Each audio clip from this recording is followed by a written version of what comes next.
ഇന്നലെ മുഴുവൻ വാർത്താമാധ്യമങ്ങൾ നിറഞ്ഞു വായിച്ചൊരു കാര്യമായിരുന്നു നടി, അവതാരികയും ഒക്കെയായ രഞ്ജിനിക്ക് അനുഭവിക്കേണ്ടി വന്ന മാനസിക വിഷമത്തെക്കുറിച്ചുള്ള വാർത്ത. തനിക്ക് ഒരു മാനസിക വിഷമമുണ്ടാക്കിയൊരു സംഭവം തനിക്ക് ഉണ്ടായിരുന്നുവെന്നും അത് പലരിടത്തും താൻ തുറന്നു പറഞ്ഞിട്ടില്ലെന്നും രഞ്ജിനി കൂട്ടിച്ചേർക്കുന്നു. മലയാളം ടെലിവിഷൻ സ്റ്റേജ് ഷോ ചരിത്രത്തെ രഞ്ജിനി ഹരിദാസിന് മുൻപും പിൻപും എന്ന് രേഖപ്പെടുത്താവുന്നതാണ്.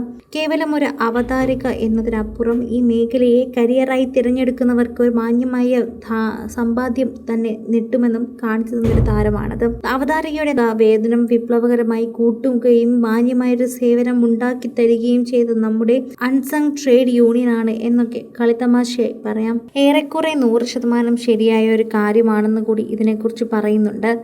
ഞാൻ വാതിലിൽ മുട്ടും, താല്പര്യമുള്ളവർ തുറക്കും എന്നായിരുന്നു അന്നൊരിക്കൽ സംഭവിച്ച സംഭവത്തെക്കുറിച്ച് താരം വിശദീകരിക്കുന്നത്.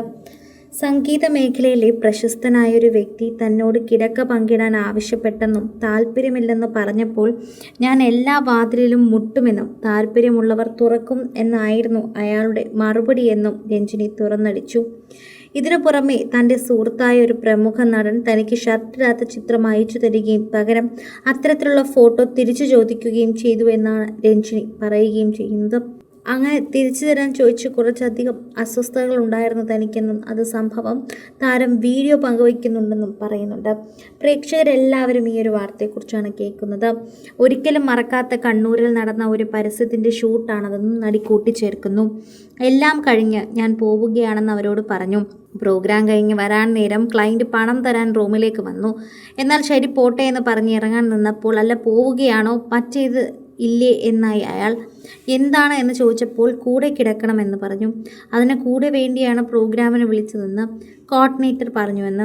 ആദ്യമായാണ് എന്നോടൊരാൾ നേരിട്ട് ചോദിക്കുന്നത്. എനിക്ക് ദേഷ്യം വന്നു. പക്ഷേ സംയമനം പാലിച്ച് ഞാൻ അയാളെയും കൂട്ടി മുറിയിൽ നിന്നിറങ്ങി കോർഡിനേറ്ററുടെ അടുത്ത് പോയി നേരിട്ട് ചോദിച്ചു. അപ്പോൾ രണ്ടുപേരും പരിങ്ങി. പ്രോഗ്രാമിന് ശേഷം വീട്ടിൽ വരണമെന്നൊക്കെ അയാൾ അതിനു മുൻപ് പറഞ്ഞിരുന്നു. എന്നാൽ പിന്നെ വീട്ടിലേക്ക് പോയിട്ട് തന്നെ കാര്യമെന്ന് ഉറപ്പിച്ചു. വീടെത്തുവോളം അയാൾ സോറി പറഞ്ഞു. എന്നാലും ഞാൻ വരുമെന്നായി. പക്ഷെ അവിടെ ചെന്നപ്പോൾ ഭാര്യയും മക്കളും അമ്മയും ഒക്കെയുള്ളൊരു കുടുംബം. അവരുടെ സ്നേഹവും സ്വീകരണവും കണ്ടപ്പോൾ എനിക്ക് അയാളോട് കലിപ്പടക്കാൻ കഴിഞ്ഞില്ല. പക്ഷേ അതൊന്നും തന്നെ ഞാൻ പറഞ്ഞില്ല. പുറത്തിറങ്ങി വീണ്ടും അയാളെ തെറി പറഞ്ഞിട്ടാണ് ഇറങ്ങിയത്. അല്ലെങ്കിൽ തന്നെ മോഡലിംഗ് രംഗത്ത് നിൽക്കുമ്പോൾ എന്നൊരു വിളിയും പറച്ചിലുമൊക്കെ കേൾക്കാറുണ്ട്. ഒരുപാട് പേരുടെ കൂടെ കിടന്നാണ് ഞങ്ങൾ ജീവിക്കുന്നത്, കാശുണ്ടാക്കുന്നതെന്ന് പലരും പറയുന്നു. അത് ഏറ്റവും എളുപ്പമുള്ള എൻ്റർടൈൻമെൻറ്റ് ആയതുകൊണ്ടായിരിക്കാം.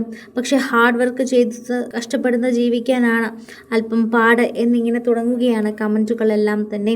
കൂടുതൽ സിനിമ, സീരിയൽ, ചാനൽ വാർത്തകൾക്കും നിങ്ങളുടെ പ്രിയപ്പെട്ട താരങ്ങളുടെ എക്സ്ക്ലൂസീവ് അഭിമുഖങ്ങൾക്കുമായി സബ്സ്ക്രൈബ് ചെയ്യാൻ മറക്കല്ലേ.